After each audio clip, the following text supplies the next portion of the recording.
நண்பர்கள் அனைவருக்கும் வணக்கம். இன்னைக்கு நம்ம இந்த வீடியோல தமிழகம் முழுவதும் குடும்ப அட்டைதாரர்களுக்கு மிக முக்கியமான புதிய அறிவிப்பு ஒன்று வெளியாகி இருக்கு. ஸோ அதை பத்தி தான் இப்ப நம்ம பார்க்க போறோம்.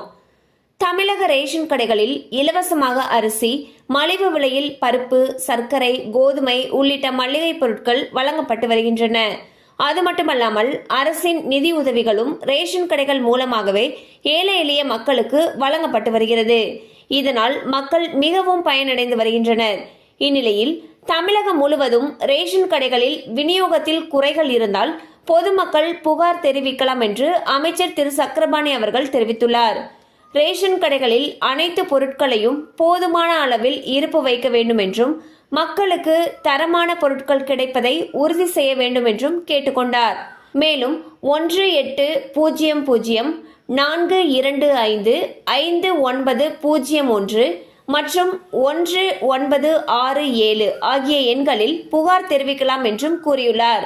ஸோ பார்த்தீங்கன்னா உங்களுக்கு ரேஷன் கடைகளில் இருக்கக்கூடிய ஏதாவது ஒரு குறைகளை புகாராக தெரிவிக்கணும்னு நினச்சிங்கன்னா அதுக்கு கொடுத்துருக்கிற நம்பருக்கு நீங்கள் கால் பண்ணி புகார் தெரிவிக்கலாம்னு சொல்லியிருக்காங்க. உடனே நடவடிக்கை எடுக்கப்படும் சொல்லியிருக்காங்க.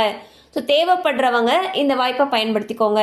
கண்டிப்பாக அந்த அப்டேட் உங்களுக்கு பயனுள்ளதாக இருந்திருக்கும் நம்புகிறோம். மேலும் இது போல் அப்டேட்ஸ் உங்களை உடனே ரீச் ஆகணும்னு நினச்சிங்கன்னா நம்ம சேனலோடு தொடர்ந்து இணைந்திருங்கள். தேங்க்யூ ஃபார் வாட்சிங்.